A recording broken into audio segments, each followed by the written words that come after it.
여러분, 안녕하세요.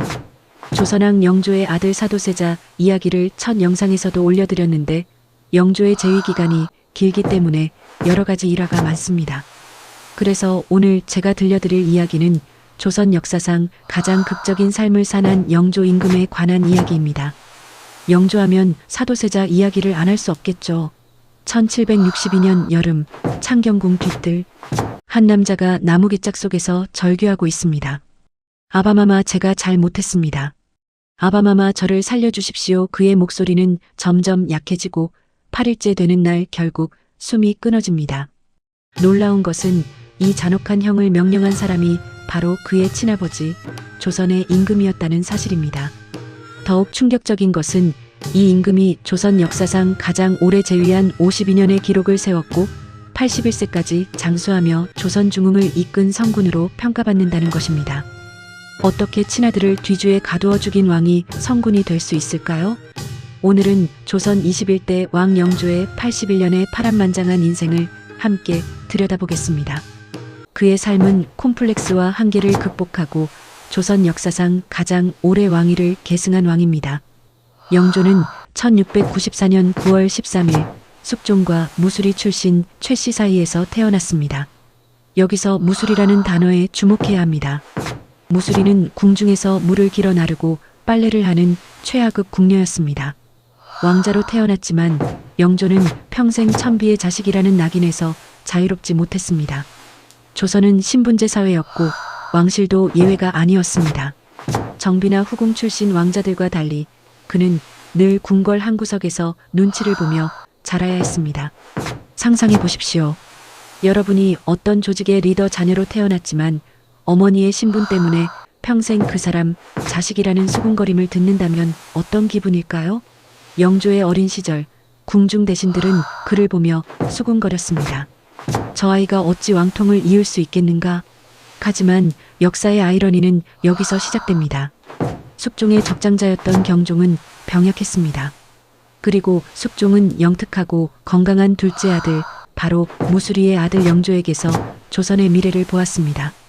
1721년 영조는 27세의 나이에 왕세제로 책봉되었습니다. 그날 밤 궁궐은 술렁였습니다. 노론과 소론이 첨예하게 대립했습니다. 특히 소론은 천출이 어찌 왕이 되려 하는가 라며 강하게 반발했습니다. 영조는 이 모든 것을 지켜보며 이를 악물었습니다. 그의 마음속에는 평생 지워지지 않을 상처와 함께 누구보다 훌륭한 왕이 되겠다는 불타는 의지가 새겨졌습니다. 영조가 직면한 문제들을 하나씩 살펴보겠습니다. 첫 번째 문제는 정통성의 위기였습니다. 1724년 8월 25일 경종이 승하합니다. 그리고 영조는 29세의 나이에 왕위에 오릅니다. 하지만 즉위 직후부터 끔찍한 소문이 돌기 시작합니다. 영조가 형 경종을 독살했다. 이것은 단순한 소문이 아니었습니다. 실제로 경종은 영조가 올린 게장을 먹고 병세가 악화되어 사망했습니다. 소론 세력은 이를 빌미로 역적이 왕위를 찬탈했다며 반란을 준비했습니다. 1728년 즉위 4년 만에 2인좌의 난이 발생합니다. 반란군은 무려 4만 명. 그들은 천출 역적을 몰아내자는 깃발을 들었습니다. 영조는 밤잠을 이루지 못했습니다. 신하들 중 누가 적이고 누가 아군인지 알 수 없었습니다. 두 번째 문제는 당쟁의 소용돌이였습니다. 조선 후기 당쟁은 극에 달했습니다. 노론과 소론은 단순한 정치적 견해 차이를 넘어 서로를 제거하려는 피해 투쟁을 벌였습니다. 영조는 이 싸움의 한가운데 있었습니다. 노론은 그를 왕으로 만든 세력이었지만 동시에 그의 출신을 무기로 그를 조종하려 했습니다. 소론은 처음부터 그를 인정하지 않았습니다. 과인은 노론도 소론도 아니다. 과인은 조선의 왕일 뿐이다. 영조의 이 외침은 절박함의 표현이었습니다. 세 번째 문제는 가족 내 비극이었습니다. 1735년 영조에게 드디어 대를 이을 아들이 태어납니다. 바로 사도세자입니다. 영조는 42세 늦둥이였습니다. 그는 이 아들에게 모든 희망을 걸었습니다. 하지만 아이러니하게도 아들에 대한 지나친 기대가 비극의 씨앗이 되었습니다. 사도세자는 영특했지만 아버지 영조의 엄격함과 완벽주의를 견디기 힘들어했습니다. 영조는 자신이 받았던 멸시를 아들만큼은 받지 않게 하려고 완벽한 왕세자로 만들려 했습니다. 내가 조금이라도 부족하면 사람들은 역시 천출의 핏줄이라고 비웃을 것이다. 이 강박적인 교육은 사도세자를 정신적으로 파괴했습니다. 세자는 점점 이상행동을 보이기 시작했습니다. 옷을 제대로 입지 못하는 공포증, 궁녀들을 함부로 대하는 행동, 급기야 사람을 죽이는 일까지 저지릅니다. 영조는 심각한 딜레마에 빠졌습니다. 자신의 왕통, 자신이 평생 지켜온 정통성이 아들 때문에 무너질 위기에 처한 것입니다. 그렇다면 영조는 이 엄청난 문제들을 어떻게 해결했을까요? 역사의 기록을 따라가 보겠습니다. 해법 첫 번째는 탕평책의 실시입니다. 영조의 가장 위대한 업적은 탕평책입니다. 한자 그대로 씻어서 평평하게 한다는 뜻입니다. 1728년 이인좌의 난을 진압한 후 영조는 결단을 내립니다. 과인이 당파를 없애지 못하면 당파가 조선을 망칠 것이다. 그는 창덕궁 후원에 탕평비를 세웁니다. 비석에는 이렇게 새겨져 있습니다. 나는 당파를 모른다. 오직 인재만을 본다. 실제로 영조는 노론과 소론을 골고루 등용했습니다. 심지어 남인과 북인 출신까지도 능력만 있으면 중용했습니다. 영의정 김제로는 노론, 우의정 송인명은 소론이었습니다. 양쪽이 서로를 견제하게 만들면서도 국정은 안정적으로 운영되었습니다. 해법 두 번째 민생 안정과 경제 개혁입니다. 영조는 백성들의 삶에 직접 관심을 가졌습니다. 그의 대표적인 정책들을 보면 첫째 1750년 균역법 실시입니다. 그 전까지 백성들은 1년에 군포 2필을 바쳐야 했습니다. 영조는 이를 한 필로 줄였습니다. 간단해 보이지만 실제로는 백성들의 부담을 50% 줄인 혁명적 조치였습니다. 부족한 재정은 어선세, 염세 등 다른 세금으로 보충했습니다. 둘째 형평성 있는 법 집행했습니다. 영조는 속대전을 편찬하여 법을 명확히 했습니다. 신분이 낮다고 억울한 판결을 받지 않도록 했습니다. 아마도 자신의 경험 때문이었을 겁니다. 또한 서얼 차별 완화하였습니다. 영조 자신이 천출이라는 콤플렉스가 있었기에 서얼들도 과거에 응시할 수 있게 했습니다. 물론 완전한 해방은 아니었지만 신호탄이었습니다. 셋째 문화와 학문 진흥했습니다. 영조는 스스로 학자 왕을 자처했습니다. 규장각의 전신인 도서관을 설립했습니다. 소고래의 속병장 도설 등 각종 의례서와 병서를 정리했습니다. 영조는 1300여 편의 어제시를 남겼습니다. 그는 지식인들에게 이렇게 말했습니다. 과인은 비록 무수리의 자식이지만 학문만큼은 누구에게도 지지 않소. 넷째 신문고와 격쟁제도입니다. 영조는 백성들이 직접 억울함을 호소할 수 있는 제도를 활성화했습니다. 실록에는 이런 기록이 있습니다.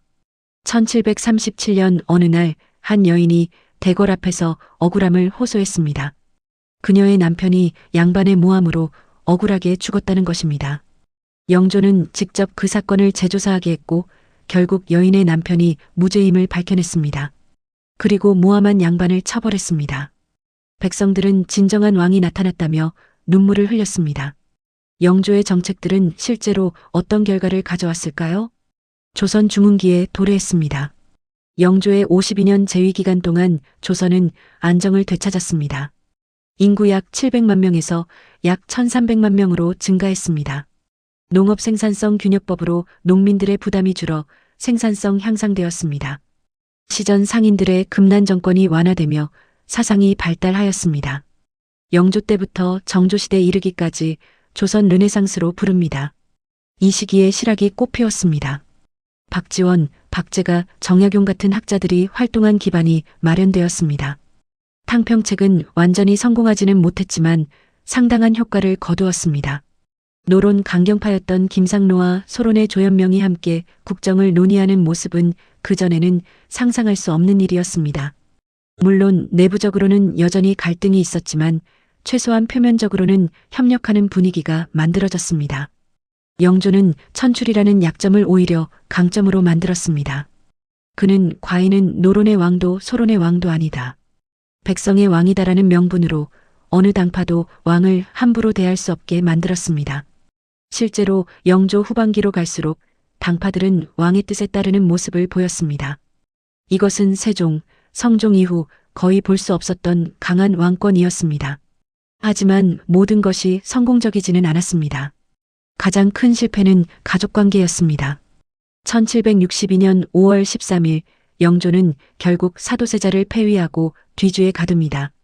세자는 8일 동안 뒤주 속에 갇혀 있다가 5월 21일 사망합니다. 향년 28세였습니다. 영조는 이렇게 말했다고 합니다. 과인은 조선의 왕이기 전에 한 사람의 아비이고 싶었소. 그러나 조선은 과인에게 아비이기를 허락하지 않았소. 실제로 영조는 사도세자를 죽인 후 나머지 생애 동안 극심한 죄책감에 시달렸습니다.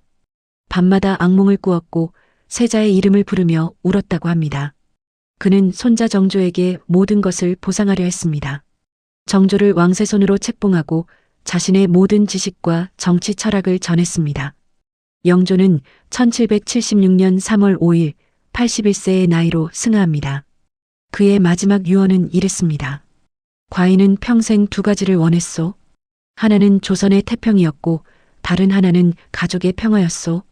하나는 이루었으나 하나는 끝내 이루지 못했소. 여기까지 이야기를 들으시고 여러분 중 일부는 이런 의문을 가지실 수 있습니다. 영조가 정말 성군인가? 친아들을 죽인 왕이? 이것은 매우 타당한 의문입니다. 저도 처음 이 역사를 공부할 때 같은 생각을 했습니다. 하지만 역사를 평가할 때는 맥락을 봐야 합니다. 영조가 살았던 시대는 왕권이 곧 국가의 안정이었습니다. 사도세자의 정신 이상과 폭력적 행동은 단순한 개인의 문제가 아니라 조선 전체를 위협하는 문제였습니다. 승정원 일기를 보면 당시 대신들이 세자의 행동에 대해 극도로 우려하고 있음을 알 수 있습니다. 심지어 세자빈 해경궁 홍씨도 시아버지에게 세자의 문제를 호소했습니다. 영조는 30년 동안 세자를 교육하고 기다렸습니다. 하지만 상황이 더 이상 방치할 수 없는 지경에 이르렀을 때 왕으로서 결단을 내린 것입니다. 그것이 옳은 선택이었는지는 여전히 논쟁거리입니다. 하지만 그가 개인적으로 얼마나 고통받았는지는 역사가 증언합니다. 탕평책이 실제로 효과가 있었나? 정조 때도 당쟁은 계속됐는데? 맞습니다. 탕평책은 당쟁을 완전히 없애지 못했습니다. 하지만 중요한 것은 방향입니다. 영조 이전의 당쟁은 사생결단이었습니다. 한 당파가 집권하면 상대 당파를 완전히 제거하려 했습니다. 경종 때의 신임사화가 대표적입니다. 영조의 탕평책은 최소한 다 같이 살아가자는 원칙을 세웠습니다. 완벽하지는 않았지만 이후 정조가 더욱 정교한 탕평책을 펼칠 수 있는 토대가 되었습니다. 영조의 업적은 사실 노론의 힘 아닌가? 일부 학자들은 영조를 노론의 꼭두각시로 평가하기도 합니다. 하지만 실록을 자세히 보면 영조는 노론과 끊임없이 충돌했습니다. 김제로, 홍봉안 같은 노론 거두들도 영조에게 여러 번 문책을 받았습니다. 영조는 노론을 활용했지만 지배당하지 않았습니다. 오히려 노론과 소론을 균형추로 사용하며 왕권을 강화했습니다. 이것이 정치의 묘미입니다. 여러분, 오늘 우리는 영조의 82년 인생을 함께 돌아봤습니다. 그는 천한 어머니 밑에서 태어나 평생 멸시를 받았습니다. 하지만 그 멸시를 분노가 아닌 동력으로 바꿨습니다. 그는 형을 독살했다는 억울한 누명을 썼습니다.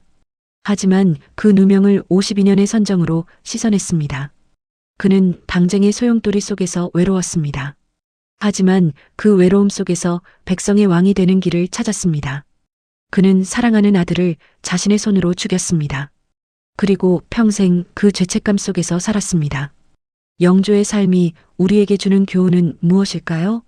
첫째, 한계는 극복될 수 있다는 것입니다. 출신이 낮다는 것, 정통성이 약하다는 것, 이 모든 것을 영조는 실력과 노력으로 이겨냈습니다. 둘째, 완벽한 성공은 없다는 것입니다.